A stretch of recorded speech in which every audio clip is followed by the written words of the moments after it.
Pernahkah Anda merasa YouTube membaca pikiran Anda? Baru saja memikirkan resep rendang, tiba-tiba beranda dipenuhi video memasak.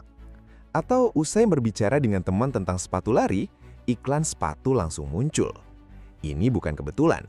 Platform ini menguntit kita secara sistematis dengan mengumpulkan 1.200 sinyal setiap detik dari ponsel atau laptop kita.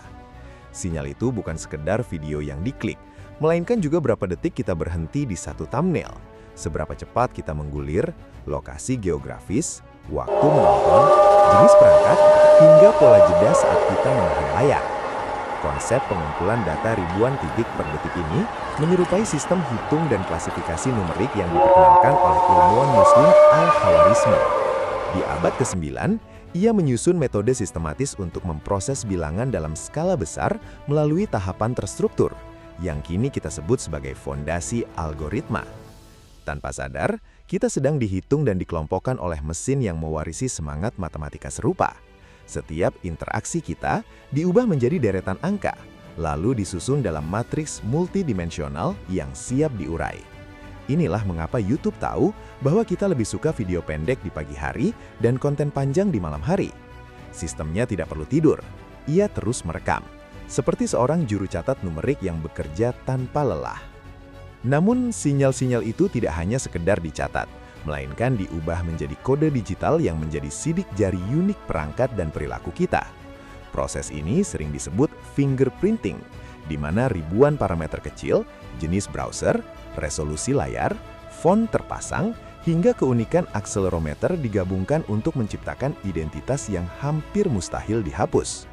Bahkan jika kita menghapus riwayat, sidik jari digital ini tetap bisa dikenali kembali.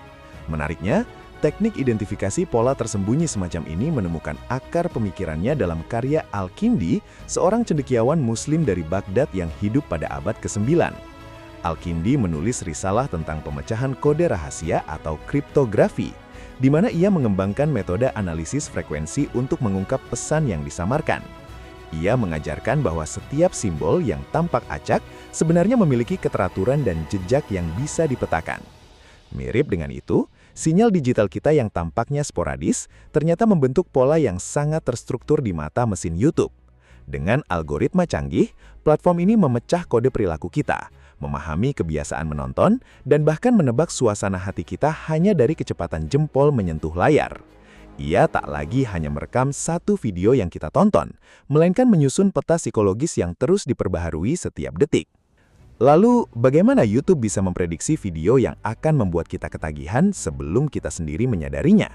Disinilah kekuatan kecerdasan buatan mengambil peran.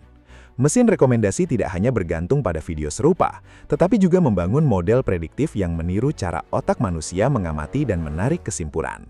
Setiap kali kita menonton, AI akan menguji hipotesis. Apakah pengguna ini akan bertahan lebih dari 30 detik pada topik X? Jika ya, hipotesis diperkuat. Jika tidak, model akan menyesuaikan diri. Mekanisme hipotesis dan pengamatan berulang ini adalah jantung metode ilmiah yang pertama kali diformulasikan secara disiplin oleh Ibnu Al-Haytham, fisikawan dan ahli optik Muslim dari abad ke-10. Di kitab optiknya, ia menekankan pentingnya pengujian berulang terhadap fenomena cahaya untuk mendapatkan kesimpulan yang sahih. Ia mengajarkan bahwa mata bukan sekedar penerima pasif, melainkan sistem yang menganalisis, membandingkan, dan mengoreksi persepsi secara terus-menerus.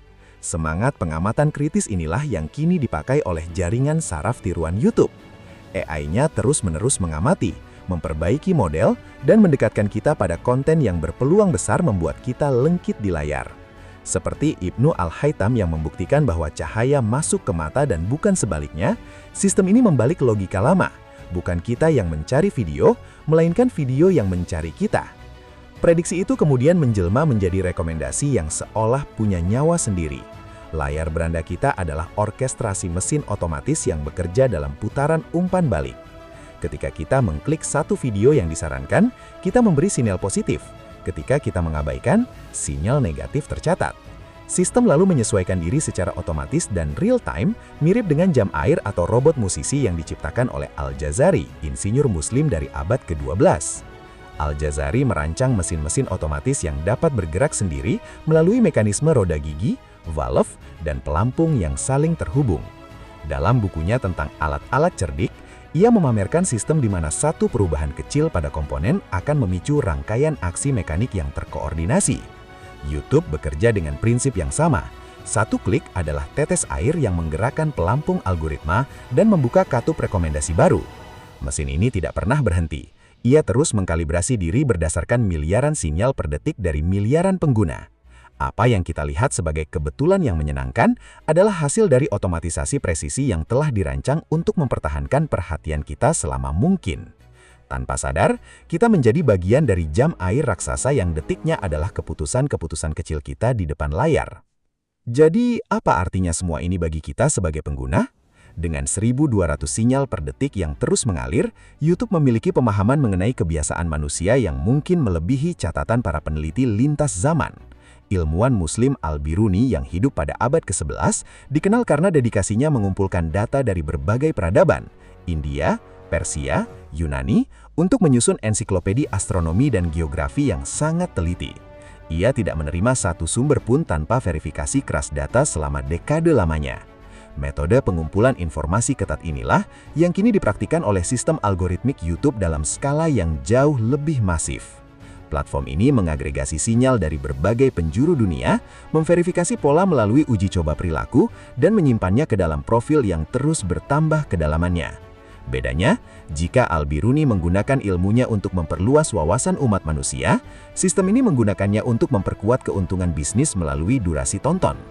Pemahaman tentang hal ini membuka mata kita bahwa di balik layar sentuh yang bersahabat, ada mesin pengamat raksasa yang bekerja berdasarkan prinsip-prinsip yang telah diasah oleh para pemikir besar Islam berabad-abad silam.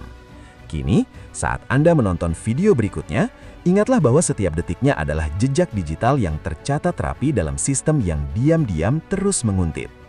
Tuntutlah ilmu dari buayan hingga ke liang lahat. Dengan memahami ilmu di balik teknologi, kita tidak hanya menjadi penonton pasif, tetapi juga pribadi yang mampu menjaga privasi dan mengarahkan hidup di era digital. Jadi jika video ini membuka wawasanmu, jangan tunda untuk terus belajar, bagikan ke orang terdekat, dan lindungi dirimu dari penguntitan tak kasat mata.